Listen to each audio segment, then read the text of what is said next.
ಅಪ್ಪ ಸಂಪಾದನೆ ಮಾಡಿ ಕೋಟ್ಯಾಧಿಪತಿ ಆಗಿದ್ದಾನೆ, ನೀನ್ 100 ಸಿನಿಮಾ ಇಲ್ದೇನೆ 1000 ಸಿನಿಮಾ ಮಾಡ್ತೀಯ. ಅದು ಬಡ ಕುಟುಂಬದ ಹೆಣ್ಣುಡುಗಿ. ಒಂದು ಚಾನಲ್ಗೆ ಅವಳು ಇಷ್ಟೊಂದು ಇಂಪ್ರೂವ್ಮೆಂಟ್ ಆಗಿದೆ. ರಕ್ಷಿತಾ ಶೆಟ್ಟಿ, ನೀನು 100 ಚಾನಲ್ ಮಾಡಿ, ನೀನ್ 100 ಫಿಲಂ ತೆಗ್ದಿ, ನೀನ್ 100 ರಾಜಕೀಯ ಮಾಡಿ, ಏನ್ ಪ್ರತಿಫಲ ನಿನ್ಗೆ? ಚೀತು ಅಂತ ನಿನ್ನ ಆಚೆಗಡೆ ಜನ ಉಗಿತಾ ಇದ್ದಾರೆ. ನಿಮ್ಮ ಮನೆಯವರಾರು ಒಂದು ಪತ್ರ ಬರೆಯ ಕೇಳಿ ಅವಳಿಗೆ.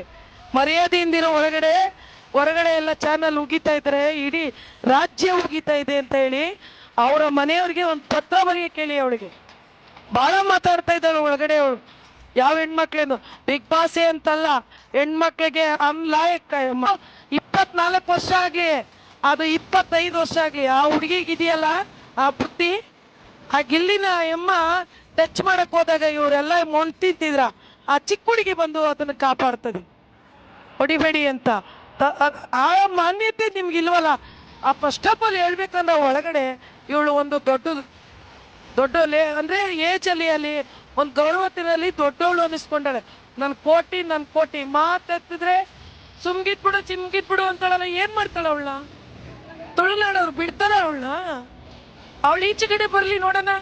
ತುಳುನಾಡವ್ರು ಅವಳಗ್ ಮಾಡ್ತಾರ ಅಂತ ತಪ್ಪಲ್ವಾ ಅದು? ದಯವಿಟ್ಟು ಹೇಳ್ತಾ ಇದೀವಿ ಸರ್, ಇದನ್ನ ಕಿಚ್ಚ ಸುದೀಪ್ ಅವ್ರಿಗೆ ತಲುಪಿಸಿ. ಅವಳು ಒಂದು ಫಿಲಂ ಮಾಡೋರ್ನು ಸುಧಾ ಅವಳು ಅಲ್ಗಳಿತಾಳೆ.